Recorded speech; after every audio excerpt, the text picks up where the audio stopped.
Բարև ձեզ հարգելի ունկնդիրներ, այն որ դպրոցների ու մանկապարտեզների տնօրենների կողմից ՀՀԿ-ի համար ցուցակներ են կազմվել, այդ մասին մենք իմացանք վերջերս իրազեկ քաղաքացիների միավորում հասարակական կազմակերպության տարածած ձայնագրությունների արդյունքում և ձայնագրությունների հրապարակումից հետո համացանցում մեծ աղմուկ բարձրացավ, մինչ այդ ևս խոսք էր գնացել, որ նման գործընթաց մեր հանրապետությունում ընթանում է խորհրդարանական ընտրություններին ընդառաջ, սակայն ապացույցներ դեռևս չկային։ Ներկայացված ձայնագրությունները կարելի է դիտարկել որպես ապացույց առ այն, որ ՀՀԿ-ն չարաշահելով իր դիրքերը, ուժեղացնում է իր վարչական լծակները և ճնշում է գործադրում հատկապես պետական ոլորտում աշխատողների հանդեպ, որպեսզի խորհրդարանական ընտրությունների արդյունքում կարողանա ապահովել իր հաղթանակը։ Այսօր ասպարեզը վերնշված թեմայի վերաբերյալ զրուցելու է քաղաքագետ Գեղամ Նազարյանի հետ։ Բարև ձեզ, պարոն Նազարյան։ Բարև ձեզ։ Պարոն Նազարյան, ընդդիմությունը, օրինակ ըստ ձեզ, կարող էր իրականացնել նմանատիպ մի գործընթաց, պարզելու իրականությունը, ինչու ընդդիմադիր դաշտը մինչ այժմ դա չարեց և փոխարեն հասարակական կազմակերպությունը նման գործընթաց նախաձեռնեց։ Պետք է շնորհակալություն հայտնել իրազեկ քաղաքացիների միավորմանը բավական ծավալուն և օգտավետ աշխատանքի համար։ Ես ուղղակի չեմ ուզում առանձնացնել ընդդիմադիր դաշտը հասարակական կազմակերպություններից, քանի որ դա մեր բոլորիս գործն է, նրանք ավելի ճիշտ համարեցին զբաղվել այդ գործով, քաղաքական ուժերը գուցե ավելի հիմնական ուշադրությունը դարձնում են ընտրապայքարին, ամեն դեպքում կարևորն այն է, որ ասենք մի կազմակերպություն որոշեց բարձրաձայնել այն մասին, ինչի վերաբերյալ, ինչի մասին մինչ այդ անկեղծ ասած գիտեին բոլորը, կարծում եմ դուք էլ, ես էլ, ՀՀ յուրաքանչյուր քաղաքացի էլ գիտեր, որ վաղուց, շատ վաղուց և սա առաջին ընտրությունները չի, հանրապետական կուսակցությունը չարաշահելով իր կառավարող դերը իրենց ընտրություններում հաղթանակի համար, իրենց հաղթանակն ապահովելու համար գործի են դնում նաև ուսուցիչներին, տնօրեններին, մանկապարտեզի դաստիարակներին և ընդ որում շատ խիստ տոներով նրանց հանձնարարելով անպայման աշխատել իրենց համար։ Սա գաղտնիք չէր և ուղղակի հիմա բարձրաձայնվեց ապացույցներով։ Բնականաբար ես չեմ կարծում, որ հանրապետական կուսակցությունը ամոթից կարմրի, ներողություն խնդրի և դուրս գա ընտրապայքարից։ Իսկ ըստ ձեզ ինչու ընդդիմադիր ուժերը նման գործընթաց չէին նախաձեռնում։ Ի վերջո, եթե քննադատում են իշխանությանը իրենք ամենաշատը, ապա նման գործընթաց մինչև հիմա իրենք պետք է ձեռնարկած լինեին։ Աշխատանքի ճիշտ բաժանում կատարի։ Ընդդիմադիր ուժերը այս ընթացքում կենտրոնացած են քարոզչության վրա, ընտրողների հետ հանդիպումների վրա, հասարակական կազմակերպությունները ծերծ են այդ գործից, ավելի ազատ ժամանակ ունեն և լավ է, որ իրենք քարեցին այդ գործը։ Բայց ընդդիմության ֆունկցիան դա չէ, օրինակ լավ, նախքան այս նախընտրական քարոզարշավը, իսկ քանի տարի է քննադատում են իշխանություններին, բայց կոնկրետ նման մի բան որևէ ընդդիմադիր ուժ չի անում, ու ընդդիմությունը չի համախոհվում։ Արել են, ես գիտեմ փաստեր, որ շատ լուրջ գործով զբաղվել են այս կամ այն ընդդիմադիր ուժերը այս անգամ նախորդ ընտրություններին։ Ես հիմա գիտեմ, որ առնվազն Օհանյան Ռաֆֆի Օսկանյան դաշինքը, ելքը դիմել են կենտրոնական ընտրական հանձնաժողով, պահանջելով հիմք ընդունել աղաղակող խախտումները հանրապետական կուսակցությանը զրկել ընտրություններին մասնակցելու իրավունքից։ Նրանք շատ փաստարկված պատճառաբանություններով են դիմել ԿԸՀ, ինչպես օրոն, ես թե չեմ սխալվում նաև ելքը, բայց ես ասենք քիչ հույս ունեմ, որ հանրապետականի կողմից կառավարվող կենտրոնական ընտրական հանձնաժողովը կկայացնի արդար որոշում։ Բայց կարևորն այն է, որ հանրությունը ևս մեկ անգամ հասկացավ, որ հնարավոր է պայքարել, հնարավոր է փոխել իրավիճակը եւ հնարավոր է հաղթել հանրապետական կուսակցությունը, այնպիսի հիմա տպավորություն է, կարծես մի կողմում ամբողջ ժողովուրդն է, իսկ մյուս կողմում ընդամենը մի հանրապետական կուսակցություն, որը կանգնած է այս երկրի զարգացման ճանապարհին։ Հիմա հասարակությունը իր առողջ ուժերով պետք է փորձի բոլոր լծակները օգտագործելով, բոլոր արդար, խաղաղ ճանապարհը օգտագործելով փոխել իրավիճակը հանուն Հայաստանի բոլոր քաղաքացիների եւ իհարկե ցավալի է, որ կան դեռ մարդիկ, որոնք մի քանի լումայի համար 30 աստվածի համար պատրաստ են համագործակցել այն ուժի հետ, որը Հայաստանը հասցրել է այս վիճակին, այս աղետալի ծանր վիճակին։ Մնում է արդեն ժողովուրդը այս դեպքում ընտրություններից առաջ ընտրողները փորձեն սթաբ լինել, փորձել ճիշտ գնահատել իրավիճակը եւ ճիշտ որոշում կայացնել ու իրենց կեցվածքով ճիշտ քայլեր կատարել։ Պարոն Նազարյան, կա նաև կարծիք, որ այն, որ մեր երկիրը գտնվում է վատթար իրավիճակում, մեղավոր է ոչ միայն իշխանությունը, այլև ընդդիմությունը։ Մեր կեղծ պնդումն է, որովհետև երկրի համար պատասխանատու է միայն ու միայն կառավարը ուժը, մյուսները կրում են միայն բարոյական պատասխանատվություն եւ բարթել մեղքը ժողովրդի վրա, ընդդիմադիր ուժերի վրա, դա ճիշտ ասած շատ սխալ է եւ դիտավորյալ արվում է ժողովրդի իշխանությունը հանրապետական կուսակցություն շեղելու համար։ Հիմա ես ձեզ հակառակ հարց տամ, իսկ ինչով է մեղավոր ընդդիմադիր այս կամ այն կուսակցությունը կամ այս կամ այն հասարակական կազմը, նրանք չունեն կառավարելու լծակ, նրանք ընդհանրապես ունեն իշխանությունների վրա ազդելու տարբեր միջոցներ, փորձում են, մամուլի որոշ միջոցներ գրում են, քաղաքական գործիչները ազգային ժողովում ելույթներ են ունենում, ասում են, բարձրաձայնում են, բղավում են, ճչում են, ցույց են տալի, որ այսպես ավելի առաջ գնալ այլևս չի կարելի եւ ինչ հանրապետական կուսակցությունը իր Անդրեյ Սախարովի բնորոշմամբ ագրեսիվ հլու հնազանդ գործ զանգվածով անում է այն ինքը, ինչ որոշել է ՀՀԿ ղեկավարությունը։ Կոճակները սեղմում են առանց մտածելու, վերևից եկած հրահանգով ազգային ժողովում ունեն մեծամասնություն, կառավարությունում բացարձակ մեծամասնություն։ Այս դեպքում ընդդիմությունը էլ ինչ անի։ Չէ, Եթե մեղադրում են ընդդիմությունը էլ ինչ անի։ Կա կարծիք, որ որոշ ընդդիմադիր ուժեր ծախված են ու այդպիսով իրենք աջակցում են իշխանություններին, թաքուն ձևով։ Ծախված են, թե ծախված չեն, դա այդ ընդդիմադիր ուժերի խնդիրն է արդեն։ Դա նշանակում է, որ այդ ընդդիմադիր ուժը, եթե ձեր ասած ծախված է, նա արդեն ընդդիմադիր ուժ չի, այլ ՀՀԿ-ի դուստր ձեռնարկությունը։ Դա ինչ կապ ունի հիմա ՀՀԿ մի դեմքով է ներկայանում, թե 3 կամ 4 դեմքով։ Խնդիրը հենց բուն ՀՀԿ-ի մեջ է, վերջին հաշվով ով է ձեր ասած այդ կեղծ ընդդիմությունը ստեղծում, նույն ՀՀԿ-ն չէ։ Ով է այդ ուսուցիչներին, տնօրեններին պարտադրում, որ գնան եւ ձայն հավաքեն հանրապետական կուսակցության համար, նույն այդ հանրապետական կուսակցությունը։ Դուք տեսեք Հայաստանի մայրաքաղաքի քաղաքապետը ով է։ Դուք տեսեք ովքեր են նախարարները, ովքեր են վարչության պետերը։ Դուք տեսեք հիմա ինչով է զբաղվում օֆշորային սկանդալի մեջ թաթախված Միհրան Պողոսյանը, փոխանակ հիմա ինքը քննչական կոմիտեում քննիչներին բացատրություն թե ինչպես պատահեց, որ այդ միլիոնները ունի նախ, երկրորդն էլ ինչպես հայտնվեց օֆշորային սկանդալում, ինքը հիմա ուզում է պատգամավոր դառնալ, իսկ ազգային հերոս Արցախը ազատագրող Սամվել Բաբայանը շինծու մեղադրանքով հայտնվեց կալանքի տակ։ Հիմա ընդդիմությունն է մեղավոր, որ Սամվել Բաբայանը կալանավորվեց, իսկ Միհրան Պողոսյանը շարունակում է ընտրաշավը։ Իհարկե ոչ, ընդդիմությունը նորից եմ կրկնում,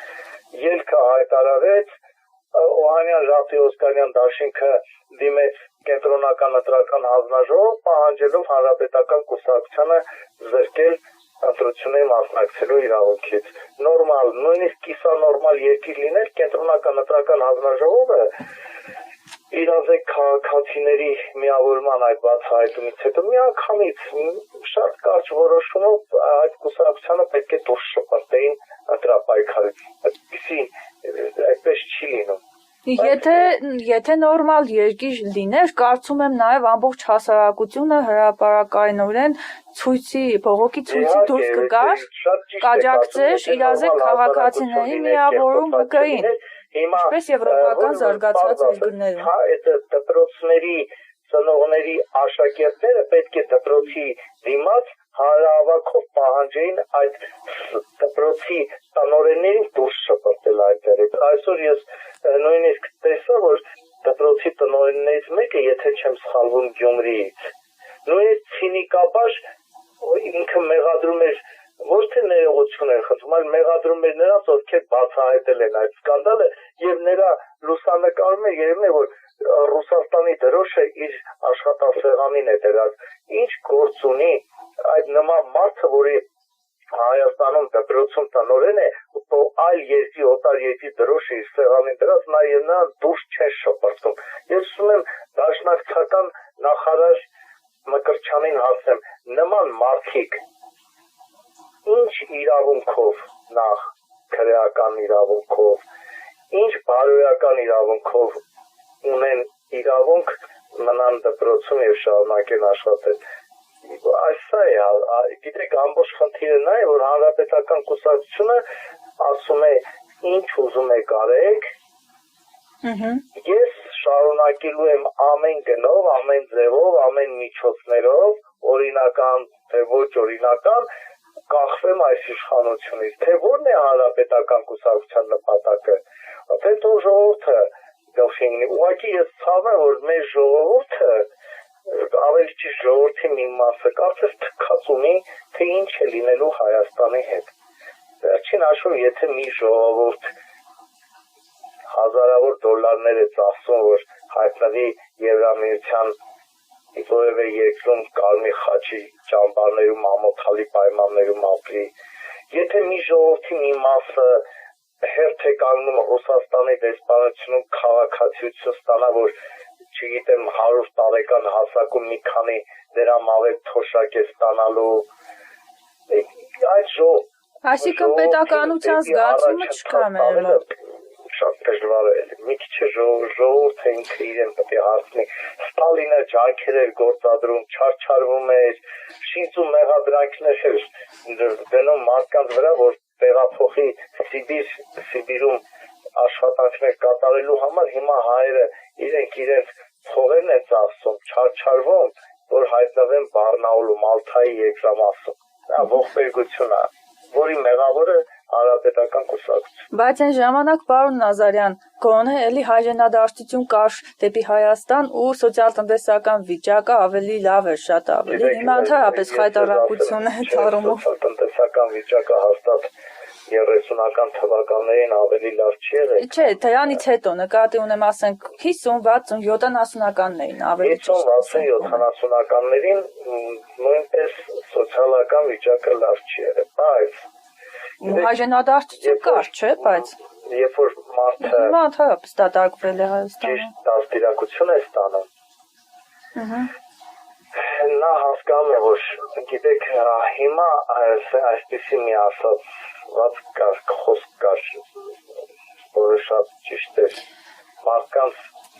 ծնողների, պապերի գերեզմանները սրբություն են, և մեր նախնիները ասում են, որ ինչպես թողենք մեր սրբությունները և թողենք հեռանալ, մնում էին, պայքարում էին, լավ, վատ, ինչ-որ մի բանի հասան։ Հիմա ինչ եղավ այս ժողովրդի հետ, որը շատ արագ մոռանում է իր սրբությունները և ինչ-որ անհասկանալի նպատակների համար թողնում է ու հեռանում է երկրից, որ մնան, և եթե մնանք մենք բոլորս այստեղ, հանրապետական կուսակցությունն էլ ավելի հեշտ կպարտվի և կհեռանա, սոցիալ-տնտեսական իրավիճակն շատ ավելի հեշտությամբ կկարգավորվի, բայց երբ որ ամեն մեկս ինչ-որ բանից նեղանում ենք եւ ասում են դե մենք հավաքում ենք, մենք ուրախացնենք մեր թշնամիներին, մեր բոլոր թշնամիներին։ Ես ապրիլի 2-ից առաջ կրկին ուզում եմ ով լսում է մեր այս զրույցը խնդրել, աղաչել, մեր հետևում մեր հայրենիքն է։ Եթե դուք մի քանի կոպեկի համար աշխատանքը կորցնելու վախից ինչ-որ բանից դրծված քվեարկեք հանրապետական կուսակցության օգտին, ապա դուք շատ ծանր մեղք եք վերցնում ձեզ վրա։ Քվեարկելուց առաջ, երբ որ ձեր ձեռքին կդնեն այդ 20,000 դրամը, չգիտեմ 40,000, մտածեք հայրենիքը ձեր երեխաների ապագան 20,000 դրամ արժի, թե միգուցե ավելի մեծ արժեք է, որը փողով չի չափվում։ Պարոն Ազարյան, քանի որ դուք խոսեցիք պարոն Բաբայանի ձերբակալությունից, ուզում եմ նաև ձեզ հարց ուղղել, համոզված եք, որ այդ մեղադրակը շինծու է, այսինքն կան ինչ-որ փաստեր, թե ուղղակի դա ձեր ենթադրությունն է։ Իմ ենթադրությունը չի, Սամվել Բաբայանի փաստաբանը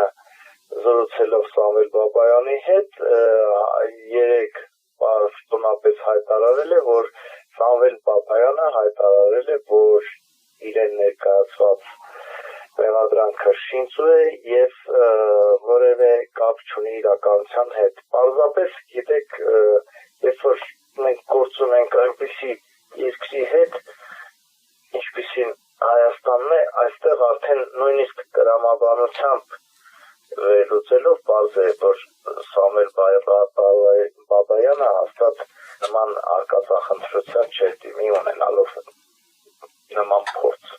Ու ամեն դեպքում դեռևս գործը քննվում է ու պետք է սպասել դրա ավարտին, չէ՞, որ մինչև վերջ չպարզվի։ Գիտեք, Հայաստանում հավատություն կմնա այլ մարդկանց մոտ։ Ես ձեզ ասեմ, հիշում եք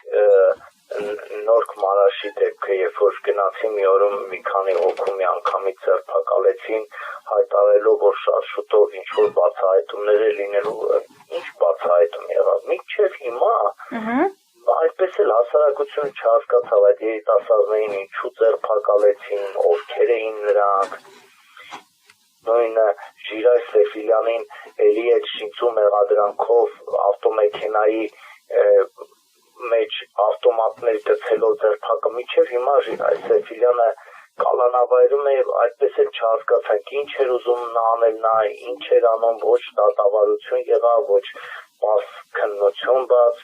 Մի խոսքով Հայաստանը շատ ծանր վիճակում է եւ յուրաքանչյուր քաղաքական բանտարկյալ ունենալով մեր երկիրը ավելի է թուլանում եւ ինչպես շատ ճիշտ նշել էր Արցախյան պատերազմի մեկ այլ հերոս Արկադի Տեր-Թադևոսյանը, Սամվել Բաբայանի ձերբակալությամբ մենք ուրախացրինք Ադրբեջանին այդքան։ Ուզում եմ եւս մեկ հարցի անդրադառնանք։ Հաճախ մեր բարձրաստիճան պաշտոնյաները, երբ որ չարաշահումներ են իրականացնում ու դրանց վերաբերյալ հայտարարություններ են հնչում կամ մամուլով հրապարակումներ են լինում, դրանք մնում են անհետևանք։ Օրինակ, 2013 թվականին, եթե ես չեմ սխալվում,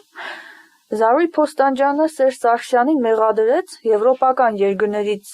մեկի կազինոյի 70 միլիոն եվրո պարտվելու համար։ Այս հայտարարությունը մնաց անհետևանք, հաստորեն։ Ու ոնց որ ընդդիմությունը այն չօգտագործեց որպես խաղաքարտ գործող իշխանության դեմ։ Ինչով կպայմանավորեք այն, որ այդ հայտարարությունը այդպես էլ մնաց անհետևանք։ Դա կարող եք ավելի ճիշտ կլինի Զարուհի Փոստանջյանին ասեք, որովհետև երբ որ ներկայացվում է այդպիսի մեղադրանք եւ ձեռքի տակ փաստեր չկա, դու շատ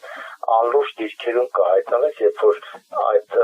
մի հայտարարությամբ դու դարձնես լուրջ փաստ եւ փորձես պայքարել։ Սերժ Սարգսյանը այնպիսի սխալներ, բացթողումներ ունի արած, հանրապետական կուսակցությունը նրա գլխավորությամբ այնպիսի տապալումներ է արձանագրել, որ կարիք չկա անգամ այդ կազինոյի դրվագին անդրադառնալ, մնացած բոլոր փաստերը նույնիսկ պետական վիճակագրական տվյալները բավարար են, որ հանրապետական կուսակցությունը չմասնակցեր այս ընտրություններին, ընդունելով իր ձախողումները եւ հնարավորություն տալով այլ քաղաքական ուժերին փրկել իրավիճակը, Հայաստանը դնել զարգացման ռելսերի վրա։ Այնպես որ մենք չպետք է մտնենք պոպուլիզմի դաշտ, մենք չպետք է պայքարենք ոչ փաստարկված նյութերով, մենք չպետք է գնանք իշխանությունների դեմ պայքարենք առանց հիմնավոր մեղադրանքներ կամ քննադատություններ ունենալ, դա ընդդիմության դիրքերը, ժողովրդի դիրքերը թույլատրում է։ Այնպես որ Սերժ Սարգսյանի եւ ՀՀԿ-ի դեմ պայքարելու համար այլ բազմաթիվ այլ օրինակներ կան, որոնք լիուլի բավարար են, որ իշխանությունները հասկանան, որ իրենք արդեն վաղուց պետք է հեռացած լինեին եւ լքեին իշխանությունը։ Բայց մյուս կողմից, եթե Տիկին Փոստանջյանը ենթադրենք, որ զրպարտել էր, նրան պետք է ուրեմն պատասխանատվության ենթարկեն, չէ՞։ Ճիշտ եք ասում, հանրապետական կուսակցության խնդիրն է, կարելի է դիմել դատարան եւ Զարուհու Փոստանջյանից խնդրել, որ նա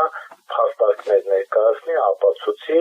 նման մեղադրանք ներկայացնելու համար, դա չարվեց եւ ժողովուրդը թող ինքը հետեւություններ անի, ինչու դա չարվեց, ինչու նման հարց հնչեց, դա արդեն հարություն է, ժողովուրդը ինքը իր գնահատականները կտա։ Շնորհակալություն, եթե ավելացնելու բան ունեք, խնդրեմ։ Նորից ընդամենը մեկ ավելացում։ Ապրիլի 2-ին որևէ մեկը չի կարող ստուգել, իմանալ, թե դուք ում եք քվեարկել, եթե դուք այնքան համարձակություն չունեք, որ ձեր հիմնարկի ղեկավարին, գյուղապետին,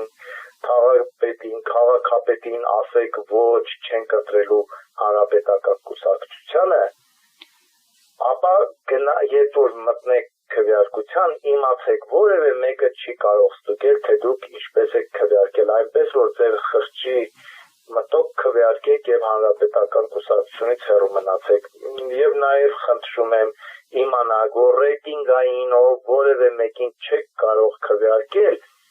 առանց այդ կուսակցությանը ձայն տալու։ Այսինքն, եթե դուք ուզում եք քվեարկել Պետրոս Պետրոսյանի օգտին,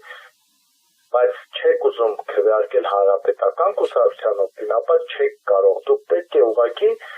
Պետրոս Պետրոսյանին բացատրեք, որ մենք ձեզ հարգում ենք կամ սիրում ենք, բայց հանրապետական կուսակցությանը ձայն տալ չենք ուզում։ Այնպես որ ձեր նեղ անձնական կապերը, շահերը վեր մի տասեք ձեր երեխաների ապագայից, Հայաստանի ապագայից։ Իսկ ավելի ճիշտ չի լինի կոչ անել ընտրողներին, որ ճնշումների մի ենթարկվեք, ուրիշներին մի լսեք եւ ձեր ցանկությամբ քվեարկեք, ում ուզում եք քվեարկեք, էլի։ Ճնշումների չենթարկվեն, եւ եթե նույնիսկ բարձրաձայն չեն կարողանում ասել, որ ոչ, մենք չենք քվեարկելու այնպես, ինչպես դուք եք ասում, սուս ու փուս գնան ընտրատեղամաս եւ քվեարկեն այնպես, ինչպես իրենք են ուզում։ Որևէ մեկը չի կարող ստուգել, թե քաղաքացին ընտրողը ինչպես է քվեարկել, նման ձև չկա, որևէ ձևով ստուգում անել իրենք չեն կարող, այնպես որ հանգիստ գնացեք եւ քվեարկեք ում ուզում եք, որ դաշինքի օգտին ուզում եք քվեարկեք։ Հիմա այսօր կոչ չեմ անելու քվեարկել այս կամ այն կուսակցության կամ դաշինքի օգտին, ուղղակի խնդրում եմ վախից ելնելով մի քվեարկեք, փող մի վերցրեք, մի քվեարկեք։ Հարգելի ունկնդիրներ, հիշեցնեմ, այսօր ասպարեզի զրուցակիցը քաղաքագետ Գեղամ Նազարյանն էր, հարցազրույցը վարեց Անահիտ Սիմոնյանը, ցտեսություն։